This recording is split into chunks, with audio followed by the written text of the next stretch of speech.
You turn on your smartphone, you connect to Wi-Fi, you open a web page, you watch this video. Behind all of that, there's a silent protagonist working in the background. A programming language that, without ever showing itself, governs the world. I'm talking about the C programming language. It's not a young language. It's not even particularly friendly. It's raw, essential, unforgiving. But it's everywhere, in your TV, in your router, in your dishwasher's microcontroller, in the traffic lights in your city, even in your car, controlling the engine, the brakes, the onboard systems. Everyone, in one way or another, speaks Chi. And that's no coincidence. C isn't just a language, it's the foundation of modern computing. It was designed to be simple, but simple in the most dangerous sense of the word. It puts everything in the programmer's hands. No safeguards, no help, no safety net. Maximum freedom, maximum risk. So how is it possible that a language born half a century ago is still at the very heart of the planet's digital infrastructure? Where did it come from? Who invented it? And why this one, out of all others, became the benchmark for decades of software development? In this documentary, I'll tell you the story of C. From its birth in the Bell Labs of the 1960s to its global rise, we'll see how it made Unix possible, how it shaped every language that came after. From C++ to Java, from Go to Rust, but we'll also look at its limitations, its fragilities, its contradictions, and we'll try to answer one of the most important questions every programmer eventually asks. Does it still make sense to learn C today? Or is it just a relic from a time that no longer belongs to us? Welcome to C, the language that built the world. This is its story, and ours. To truly understand the C language, we need to go back, way back. We're at the end of the 1960s in the United States, a time when computers had no screens, no mice, no graphical interfaces. We're talking about machines the size of a room, with laughable power compared to a modern smartphone, yet filled with explosive potential. This is where we find a legendary research center, Bell Labs. Officially, it was the research arm of AT&T, but in reality, Bell Labs was much more. It was a forge of pure innovation. It's where the transistor was born in 1947, revolutionizing modern electronics. It's where Claude Shannon laid the foundations of information theory in the 1940s, where Bardeen, Brattain, and Shockley won the Nobel Prize, where digital communications, fiber optics, and even programming languages came to life. At the heart of this laboratory worked two men, Ken Thompson and Dennis Ritchie, two legends with completely different personalities. Thompson was the action guy. Let's do it and see what happens. Ritchie was the theorist, the architect of ideas. Thompson had an obsession to create a better, simpler, more elegant operating system than anything that existed. He had already worked on a project called Multics, Multiplexed Information and Computing Service, a revolutionary OS developed by Bell Labs, MIT, and General Electric. Multics was supposed to be the operating system, multitasking, multi-user, with advanced memory and security management. It was too far ahead of its time, too complex, too slow, too expensive. Bell Labs pulled out of the project in 1969, but Thompson didn't give up. On the contrary, he had a brilliant idea. If we can't build a complex system that works, let's build a simple system that works perfectly. He took an old PDP-7 computer, a machine Digital Equipment Corporation was practically giving away, and in his spare time, almost in secret, started writing a brand new operating system. It was 1969. He jokingly called it Unix, Uniplexed Information and Computing Service, a play on words from Multics. Later, the name evolved into Unix. But Unix had a fundamental problem. It was written in assembly. An assembly, for those who don't know, is the closest you can get to the hardware. Every instruction maps almost directly to a processor operation. It's powerful, it's fast, but it's also tied to the hardware. If you write an OS in assembly for a PDP-7, you have to rewrite everything to make it work on a PDP-11 or an IBM or anything else. It's like building a house with foundations molded to one specific terrain. If you want to move it, you have to rebuild it from scratch. This is where Dennis Ritchie comes in. Ritchie had a different vision. He didn't just want software that worked. He wanted software that was elegant, portable, future-proof. He was searching for a way to write software that could run on different machines without rewriting it all. In other words, he needed a language that was high-level enough to be portable and readable, but low-level enough to manage memory, I/O, processes, and interrupts. At the time, high-level languages already existed. Fortran, 1950s, for scientific computing, COBOL, for business applications, ALGOL, elegant but impractical, and most importantly, Basic Combined Programming Language created Martin Richards at Cambridge in 1966. BCPL was revolutionary in its simplicity. It had only one data type, machine word. It was minimal, flexible, and most of all, portable. Thompson loved BCPL and created a simplified version called B in 1969. B inherited BCPL's philosophy, but was even leaner, perfect for the low-memory computers of the time. He used B to rewrite parts of Unix, and for a while it seemed like the ideal solution. But B had growing limitations.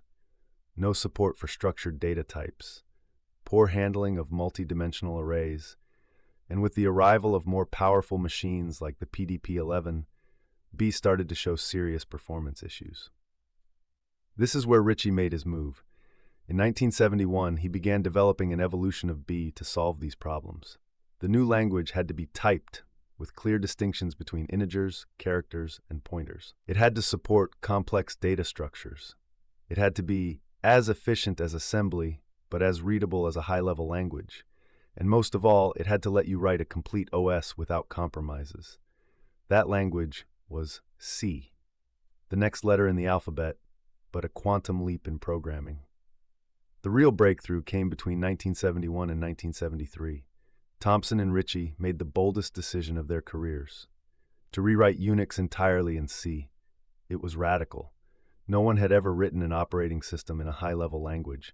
Purists were outraged. It'll be too slow, too inefficient. It's impossible. But they did it, and it worked. Not only did it work, Unix rewritten in C was faster, more stable, and easier to maintain than the assembly version. And most importantly, it was no longer tied to a single machine. With just a C compiler, Unix could run anywhere. Portability was no longer a dream, it was a reality. In 1973, they published the famous paper, The Unix Time-Sharing System. But the real milestone came in 1978 with the C programming language by Kernighan and Ritchie, the book everyone calls K&R. It wasn't just a manual, it was the gospel of a new programming era. C wasn't born from theory or academic fashion. It was born from urgent practical needs to build a modern, maintainable, adaptable OS. And it succeeded. So much so that over 50 years later, Unix is still alive. In BSD, in Mac OS, in Linux, in Android, and C is still there, in the core of it all, unchanged. It was never meant to be easy. It was a language for those who knew exactly what they were doing, for those not afraid to get their hands dirty with pointers and manual memory management. That bare, brutal, no-frills nature became its enduring identity. C wasn't created to teach.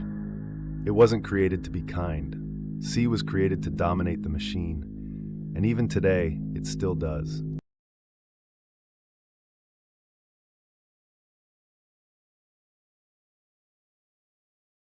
There's C and there's Unix. You can't talk about one without mentioning the other. They grew together, influenced each other, and changed the history of computing in a way that few other projects ever have. In 1971, Unix ran on the PDP-11, written entirely in assembly. Thompson and Ritchie had migrated Unix from the PDP-7 to the new PDP-11 that year, but assembly was an anchor weighing everything down. Every new architecture meant a brutal porting process, thousands of lines of code rewritten from scratch. They needed a revolutionary idea, write the operating system in a portable language. Pure madness back then, and that's where C enters the picture. Dennis Ritchie didn't just create it for generic programming. No, C was designed specifically to exploit the PDP-11's features and to rewrite Unix in a high-level language. Ritchie wanted something that could manipulate memory directly, manage complex data structures, access low-level hardware, but also be abstract enough to work across different processors. What emerged was a brilliant balance, the raw power of assembly, with a clean, readable, reusable syntax. The key feature of C was how tightly it mapped to the PDP-11 instruction set. The language and the machine shared a mental model. Programs executed sequentially, memory was flat, and even pre- and post-increment operators aligned perfectly with the PDP-11's addressing modes. Most C expressions translated directly into one or two assembly instructions. But unlike assembly, C could be ported. Then came the turning point. In 1973, Unix version 4 was rewritten in C, defying the belief that a sophisticated operating system had to be written in assembly. Version 4 still had assembly portions, but the revolution had started. For the first time in computing history, an entire OS could be adapted to new hardware without a complete rewrite. You just had to recompile the C code for the new architecture, tweaking only the small portion tied to the hardware. Today, this seems obvious, but back then, it was as revolutionary as the invention of the wheel. This marked the birth of modern software portability, and from there, Unix's rise became unstoppable. In 1977, Bell Labs bought an Interdata 830 TEF, radically different from the PDP-11, to prove that Unix could live on completely different hardware. It worked. The first successful port showed the concept was sound. Thanks to C's portability, Unix began to spread like a beneficial virus in research centers, universities, and labs worldwide. Because of a 1956 antitrust decree, AT&T was barred from entering the computer business. That meant Unix couldn't be commercialized. Under the decree, Bell Labs had to license its non-telecom technologies to anyone who asked. It wasn't free, but it was symbolic. Non-university institutions paid $20,000, but universities could get a license for just $150. And most importantly, the source code was included, a rarity in a world dominated by closed, proprietary software. Ken Thompson quietly answered license requests by mailing tapes and disc packs, each, legend says, with a note signed "Love, Ken." For computer science students, this was a dream come true, a real working operating system, open to inspection and modification, and written in an elegant, powerful, educational language. The famous Lyons commentary from 1976, an annotated walkthrough of Unix v6's source code, was photocopied and passed around the world like underground literature. Entire generations of developers learned OS theory by reading that code. C became the language you used to think like a real software engineer. The synergy was perfect and symbiotic. Unix gave C a purpose. C gave Unix wings. Unix didn't rise because of marketing or slick branding. Departments inside Bell Labs adopted it simply because it was the most efficient and flexible system available. This duo spread everywhere. IBM mainframes, DEC mini-computers, early Sun workstations. The University of Berkeley created the famous BSD branch, which added major networking features like sockets. Every Unix variant carried C's DNA, and that legacy continues. Linux, written in C macOS, descended from BSD Unix, so C at the core. Android, based on Linux, C again. Windows, the NT kernel has Unix influences and critical components written in C. Every time you hit the power button, on your phone, your Tesla, your router, or a weather supercomputer, somewhere, a line of C comes to life and makes the world run. Unix and C aren't just relics. They are ideas, foundational ideas that still shape how we build and think about software. They taught generations that simplicity is the ultimate sophistication, that elegance doesn't require decoration, that the best tools disappear, leaving only the act of creation. But they also taught that total control comes at a price. With C, you can do anything, but only if you know exactly what you're doing. There are no safety nets, no excuses. It's like driving a Formula One car instead of a city hatchback. Extreme performance, but extreme responsibility. And that's part of the charm. Because when you master C in Unix, you're not just programming. You're speaking directly to the machine. You're shaping the digital future with your own hands.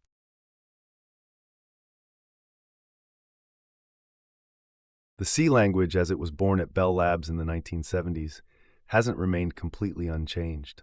But make no mistake, it was never revolutionized. It was refined. C has never followed trends. It never winked at developer experience. It stayed essential, minimalist, small, but incredibly powerful. And precisely because of that, the evolution of C has been slow, conservative, but every step has been crucial. It all begins with C89, also known as ANSI C. In 1989, the ANSI, American National Standards Institute, published the first true standard for the C language. Until that moment, every compiler had its own version, with slight differences that made code not always portable. C89 brought order. It defined syntax, data types, and the behavior of standard functions. It's the classic C, the one that dominated the 90s. And even today, incredibly, it's compatible with a huge amount of modern code. Then came C99. It's 1999, and the world has changed. Hardware is more powerful, needs have evolved, and new features are required. C99 introduced variable declarations anywhere in the code, variable length arrays, the bool type, and even the .h library with types like uint32t, int64t, etc. Details? Yes, but fundamental ones, essential to writing robust, portable code in an increasingly complex world. C11, released in 2011, is a more technical evolution. It introduced support for concurrent programming with threads.h, improvements in atomic memory operations, and an optional Annex K focused on security, proposing safe functions like strength.py or mems. But the community was divided. Few real-world projects actually adopted these new functions. Many remained anchored to C89 or a hybrid of well-established practices. Then came C17 and C23, the most recent standards. C17 is basically technical maintenance, cleanup, fixes, but no big changes. C23 instead tries to bring a breath of fresh air. It introduces new types like nulp_t, type of, numeric improvements, and finally, a way to write hello world without main in embedded contexts. But even here, no revolution. C remains loyal to itself, and that is its strength and its curse. Because C is not designed to make your life easier. It's designed to give you control. Total control. Want to access an arbitrary memory address? Go ahead.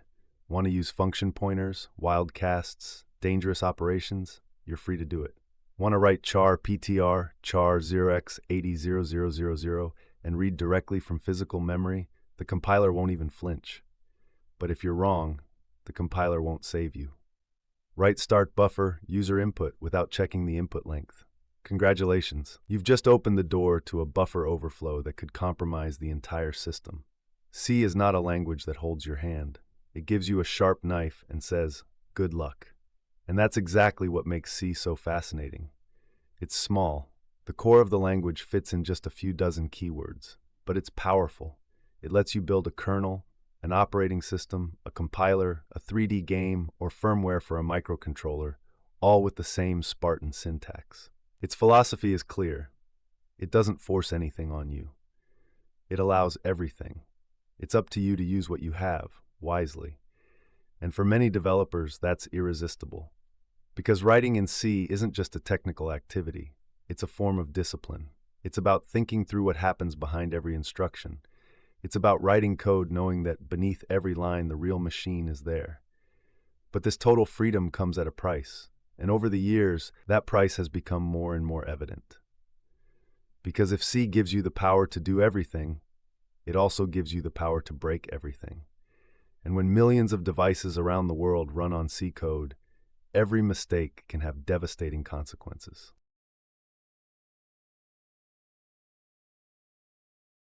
C is not just a technology, it's a culture, a way of thinking, a legacy that has shaped modern computing, and this legacy is visible everywhere. Since the day it was born, C has generated an entire genealogy of programming languages that still dominate the tech landscape today. C++ was born in 1983, created by Bjarne Stroustrup as a direct extension of C. The idea was simple: take C's control and speed and add object-oriented programming. The result? A very powerful language, but also complex and sometimes unwieldy. And yet, from Photoshop to AAA video games, from databases to browsers, from operating systems to search engines, C++ is everywhere. It's the language that powers the world when extreme performance is required. Then there's Objective-C, created in the 1980s and historically the backbone of macOS and iOS before Apple moved to Swift. Another child of C, with Smalltalk-inspired object features. For decades, every iPhone app you ever used was written in Objective-C. And then came Java in 1995, which took C's syntax and wrapped it in a virtual machine. James Gosling and his team at Sun Microsystems had a clear goal: a language that felt familiar to C programmers, but was safe, portable, and prevented developers from doing too much damage. Write once, run anywhere became the mantra. And it worked. Java conquered the enterprise world, the web, servers, even mobile phones. C-sharp, Microsoft's Java, was born in 2000. Again, C in form, but with a different soul. Anders Heilsberg took the best of Java, added his own improvements, and created an ecosystem that now powers millions of Windows applications and more. Then there are the more modern entrants. Go, created at Google in 2009 by Robert Griesmer, Rob Pike, and Ken Thompson. Yes, that Ken Thompson of Unix and C fame. Go took C's minimalist syntax and simplified it even further, removing complexity but retaining speed. It's C for the cloud computing era. Rust, on the other hand, is the rebel of the family. Created by Mozilla in 2010, its explicit goal is to replace C in many critical areas. Rust inherits C's obsession with performance and low-level control, but introduces a revolutionary type system that prevents most memory-related errors that plague C. It's an attempt to keep C's power without its dangers. Even languages that seem far removed like JavaScript carry traces of C's DNA in their syntax. Curly braces for loops, if statements, conditional logic. In short, if you look at most modern programming languages, you'll find C's DNA. Semicolons, braces, for, if, while, return. Its syntax has become a lingua franca for millions of developers worldwide. But it's not just about syntax. Writing C changes the way you think. It forces you to understand what's really happening under the hood. When you allocate memory with malloc, you have to free it with free. When you access an array, you have to make sure the index is in bounds. There's no garbage collector, no protective framework, no forgiving runtime. Writing in C means total control and total responsibility. It's the difference between driving a modern car with ABS, airbags, and stability control, and driving a 1970s Formula One car, pure performance, but every wrong move could be fatal. And for that reason, many consider C an essential step for anyone who wants to truly understand how computers work. Not just theoretically, but practically, concretely, tangibly. When you understand how pointers work, when you manage memory manually, when you write code that speaks directly to the hardware, you gain a level of understanding that no high-level language can give you. In an age where many languages do everything to abstract, hide, and protect, C does the opposite. It exposes everything. It shows you the machine, raw and unfiltered. And in that, it becomes a school of thought, a philosophy, a rite of passage. It's not for everyone, but if you want to truly understand how systems work, if you want to build something foundational, if you want to become a complete programmer, then at least once in your life, you need to get your hands dirty with C. Because once you've learned to master the machine without safety nets, every other language feels easy.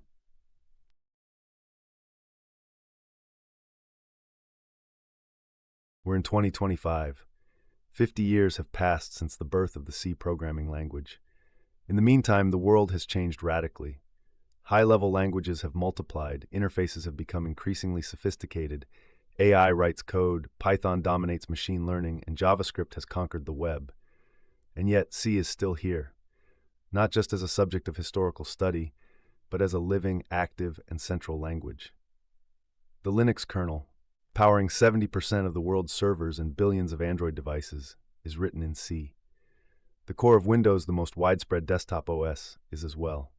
The entire BSD system, the Unix variants, the real-time industrial systems controlling nuclear power plants and commercial airplanes, game consoles like PlayStation and Xbox, the firmware of Samsung SSDs storing your data, of Cisco routers running the internet, of the drones delivering Amazon packages. Motherboards, USB controllers, pacemakers keeping millions alive, space probes like the James Webb Space Telescope, GPS satellites guiding you daily, Teslas and electric cars reshaping transportation, even the code controlling your city's traffic lights and your office's elevators. The world you touch is made of C. Wherever extreme performance is needed, direct hardware access, or minimal resource consumption, C remains the natural choice. Not because it's convenient or modern, but because it's still the most efficient, predictable, and reliable when every bit matters. In the embedded world, for instance, it's virtually the undisputed standard. Arduino microcontrollers with just 32 kilobytes of memory, IoT sensors that must run for years on a battery, industrial controllers managing assembly lines. Here, C reigns supreme, because it lets you do exactly what's needed, and because everything you don't need simply doesn't exist. No heavy runtimes, no garbage collectors that kick in unpredictably, no abstractions hiding the real cost of operations. But this raw power comes at a price, a very high price. C doesn't protect you. It doesn't warn you if you're about to access unallocated memory. It doesn't stop you if you go beyond an array's bounds. It won't prevent you from using a null pointer. It doesn't stop you if you forget to free memory. And so C has long been the source of thousands of critical vulnerabilities. Buffer overflows, use after free, integer overflows, stack smashing, double freeze. These technical terms hide a dramatic reality. They are the entry point for most of the world's cyber attacks. Heartbleed, which in 2014 compromised millions of servers, was a buffer overflow in a C library. Windows exploits, malware infections, vulnerabilities that allow hackers to steal data often start with mistakes in C code. The problem isn't the language itself. The problem is that when C gives you total control, it also gives you total responsibility. And humans, no matter how skilled, make mistakes. That's why in recent years, many companies have desperately sought safer alternatives. Rust is the most frequently mentioned name, with its promise of C-like performance, high-level safety. Microsoft has started rewriting parts of Windows in Rust. Google is experimenting with Rust in Android. There's even the Linux Rust initiative, writing parts of the Linux kernel in Rust to reduce vulnerabilities, though always around a core stubbornly written in C. Go is used for cloud services. Zig promises to be a better C. Carbon is Google's proposal to replace C++. But all these attempts run into an undeniable reality. Because here's the thing, there's still no true replacement for C. Not for everything. Not with the same transparency, control, compatibility, and global reach. And maybe, allow me a moment of personal reflection, maybe that's a good thing. Because sometimes, it feels like people want to replace C as lightly as they might suggest replacing ancient Greek, an inconvenient, difficult language, but one capable of expressing ideas with unsurpassable depth. Yes, Rust is safer, but I find its barriers, its constraints, anti-poetic. Because writing code for a programmer is more than just building instructions. It's a creative act, almost literary. C lives on simply because it works. Because it's known by tens of millions of developers around the world. Because there are literally billions of lines of legacy code written in C that still work flawlessly after decades. And because, despite all its flaws and dangers, it remains the only tool that can speak directly to hardware, without intermediaries, without compromise, without filters. In today's world, C is like the steel in skyscrapers or the reinforced concrete in foundations. No one sees it, few think about it, but without it, the entire structure of digital civilization would collapse in minutes.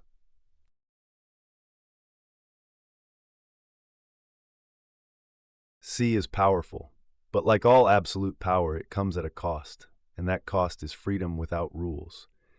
In C, you can do anything, and that's part of its appeal. But it's also why even the smallest mistake can turn into a disaster.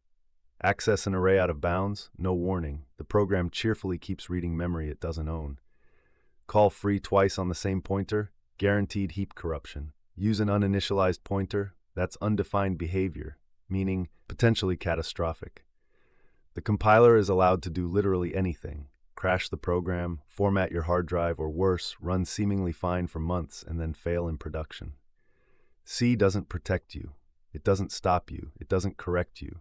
It gives you total control. And for that reason, according to the NIST, National Institute of Standards and Technology, about 70% of critical software vulnerabilities in modern systems come from memory management errors typical of C and C++. Heartbleed, which compromised millions of HTTPS servers. WannaCry, the ransomware that paralyzed hospitals and companies worldwide. Stuxnet, the malware that sabotaged Iranian nuclear centrifuges. All these attacks were possible because they exploited flaws in C code. As time passes, this is becoming harder and harder to ignore, especially in an increasingly connected and vulnerable world. Enter Rust. Created in 2010 in Mozilla's labs, Rust promises something revolutionary. The same control and efficiency as C, but without its deadly risks. Through a brilliant system of ownership and borrowing and strict compile time checks, Rust prevents entire classes of bugs. Invalid memory access, race conditions, buffer overflows, use after free errors, and it does so without introducing runtime costs. Its mantra is clear: zero-cost abstraction. Translation: you can write high-level code with modern safety and abstraction, but once it's compiled, the result is almost indistinguishable in performance from what you'd write by hand in C. It's like having ABS brakes on a Formula One car, safety without sacrificing speed. But beware, Rust is not C. It's more restrictive, more verbose, far more demanding. The infamous borrow checker can drive even expert programmers insane. Many developers used to C's wild freedom find it suffocating. "Why do I have to explain to the compiler that I know what I'm doing?" is a common complaint. Others, however, see it as the natural evolution. "I'd rather have the compiler stop me than ship a critical bug," they respond. But Rust isn't the only alternative. Go, created by Google, focuses on simplicity and productivity, sacrificing some control to eliminate much complexity. Zig tries to be a better C, keeping the philosophy but removing its most dangerous traps. Carbon, also from Google, aims to replace C++ with a more modern yet compatible approach. The debate between C and its alternatives is not just technical, it's deeply philosophical. It's a clash between two visions of the world. C says, trust the programmer, give them all the power, let them take responsibility for the consequences. It's the philosophy of the digital Wild West, total freedom, but also total responsibility. Rust says, let's build a system that protects the programmer, even from themselves, better safe than sorry. It's the seatbelt philosophy, minor restrictions in exchange for protection from fatal mistakes. Two opposing visions, two worlds, one based on blind trust in human discipline, the other on mathematical certainty that humans make mistakes. Which one will prevail? It's still too early to say. Rust is gaining ground. Microsoft is integrating it into Windows, the Linux kernel now accepts Rust code, and companies like Dropbox and Discord use it in production. But C has 50 years of legacy, millions of developers who know it, and an enormous ecosystem built around it. One thing is certain. C shaped an entire generation of developers who think directly in terms of the machine, not comfort or convenience. It forged a mindset where every byte matters, every pointer has meaning, every memory allocation is a responsibility. And that mindset, this way of seeing code as a direct conversation with hardware, won't vanish easily. Because in the end, someone has to talk to the machine. And as long as computers exist, someone will have to write the code that underpins everything, whether it's C, Rust, or something yet to be invented.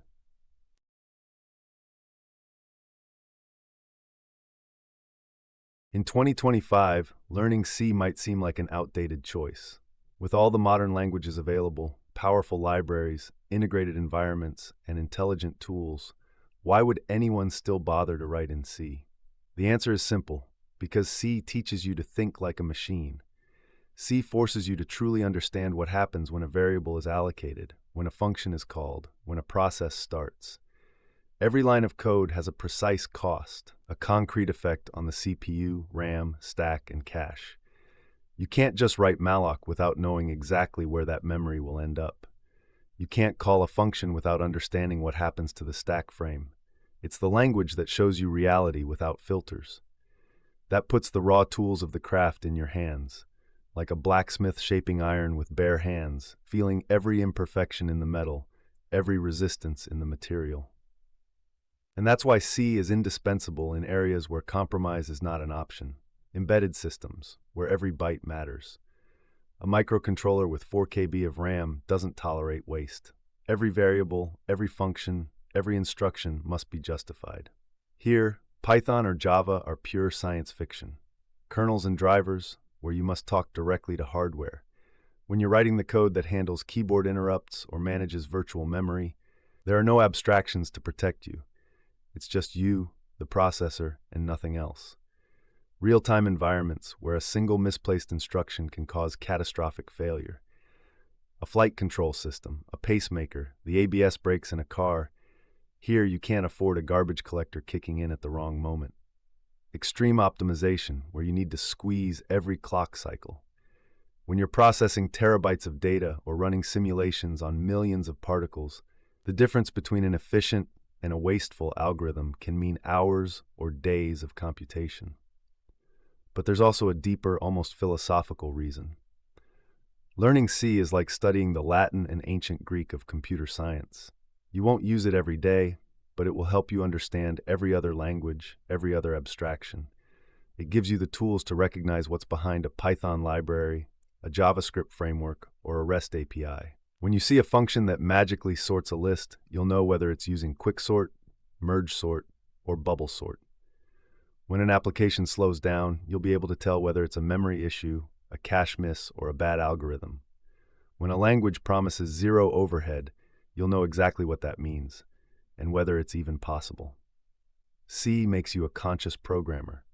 It teaches you that every convenience has a hidden cost. It shows you that behind every elegant abstraction, someone had to get their hands dirty with the brutal details of implementation. And in a world increasingly built on opaque and complex layers, where developers often have no idea what happens beneath the framework they're using, awareness is power.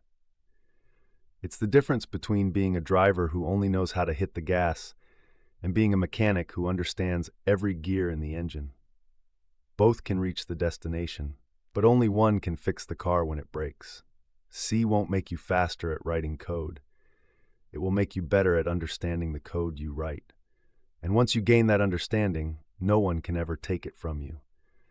That's why, even in 2025, even in the age of AI-written code and languages that do everything for you, learning C remains one of the most valuable investments a programmer can make. Not because you'll always use it, but because it will forever change the way you see programming.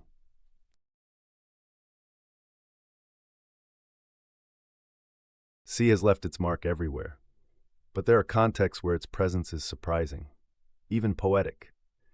Take NASA, for instance. C has literally conquered space. It was used on board the space shuttles, in communication modules, control systems, and spacecraft software. The historic Voyager probes from 1977, still traveling beyond the boundaries of our solar system, 15 billion kilometers away, don't exactly speak C, but every interplanetary vehicle that followed does. From Curiosity drilling into Martian soil to Perseverance searching for signs of life, from the Parker Solar Probe grazing the sun to the modules of the International Space Station orbiting above our heads. Why C in space? Because it's deterministic. It does exactly what you tell it, when you tell it. No garbage collection kicking in at the wrong moment, no unpredictable runtime. And when you're 400 million kilometers from Earth, there's no room for error. A software crash means billions of dollars lost in the void. But you don't need to go to Mars to find C saving human lives. It's also in the operating room. Many critical medical devices, from pacemakers regulating heartbeats to infusion pumps delivering life-saving drugs, from ventilators to dialysis machines, run code written in C. It's lightweight, efficient, and most importantly, certifiable according to FDA standards for life-critical applications where a bug can literally be fatal. And then there's gaming, where C wrote legendary chapters. The classics that shaped history.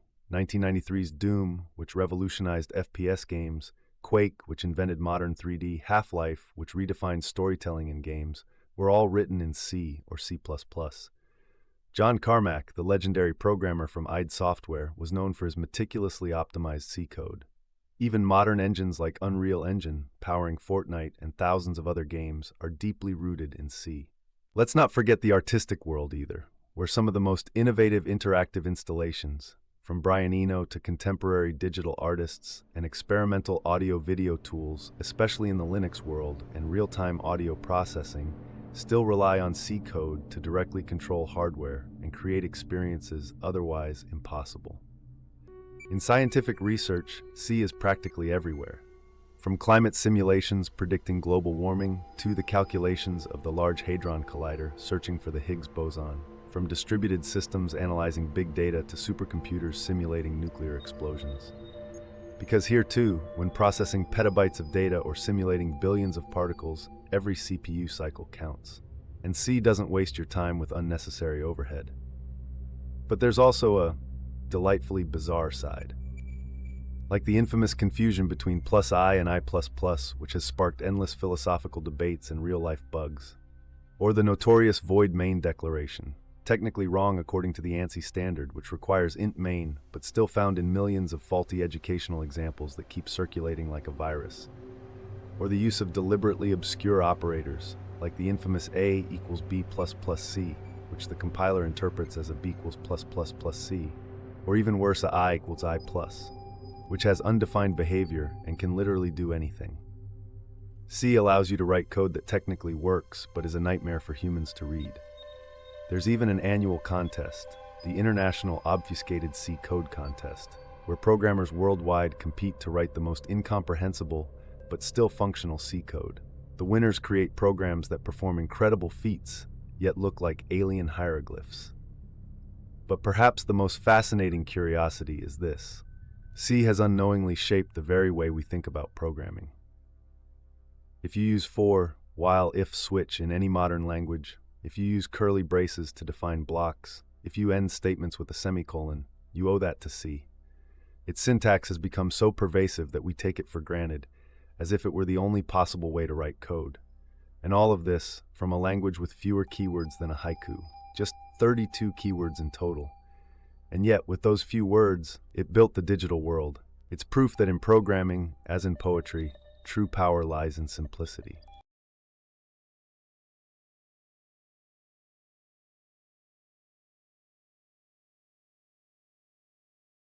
The C language is more than just a tool. It's a living monument of computer science. It wasn't created to teach. It wasn't made to be safe or convenient. It was born to give absolute power to the programmer. And with that power, we built operating systems that run billions of devices, global networks that connect humanity, technologies we now take for granted, but that are the very foundation of our digital civilization. It has been the backbone of computing for 50 years, and it still is. From the servers hosting this video to the processors decoding it on your device, from the Linux kernel powering the internet to the firmware in your router, C is everywhere, invisible yet indispensable, like oxygen in the air. But every power comes at a price. Writing in C is like walking a tightrope over a chasm. One mistake, a misplaced comma, a mismanaged pointer, and everything can collapse. Critical systems, valuable data, even human lives. Total freedom means total risk. It's the curse and the blessing of absolute control. And this leads to the question every developer asks: does C still have a future, or will it slowly be replaced by safer, more modern, more protective languages? The truth is complex. C won't die, not soon, and maybe never completely. Because where precise control is needed, where efficiency is crucial, where absolute transparency over the hardware is non-negotiable, C remains irreplaceable. But it will be accompanied, constrained in riskier contexts, and specialized in increasingly specific niches. Languages like Rust will gain ground in critical systems. Go will dominate cloud services. Python will reign over AI and automation. Some projects will gradually abandon C, but many others will continue to rely on it, as a hidden pillar silently supporting the entire structure of modern technology. Learning C today isn't romantic nostalgia for a lost era. It's deep understanding of the foundation everything rests on. It's seeing how software really works, beyond abstractions and sleek interfaces. It's confronting the machine directly. No filters, no intermediaries, no safety nets. And this confrontation, difficult and sometimes uncomfortable, shapes better developers. More aware of what they're doing, more responsible for the consequences, more capable of seeing beyond the surface and understanding the true nature of the code they write. Because when you truly understand C, you understand how a computer thinks, how memory works, how data moves, how hardware and software communicate. And that understanding makes you a complete programmer, regardless of the language you use afterward. C isn't as elegant as Python. It's not as safe as Rust. It's not as modern as Go. It doesn't pamper you like Java.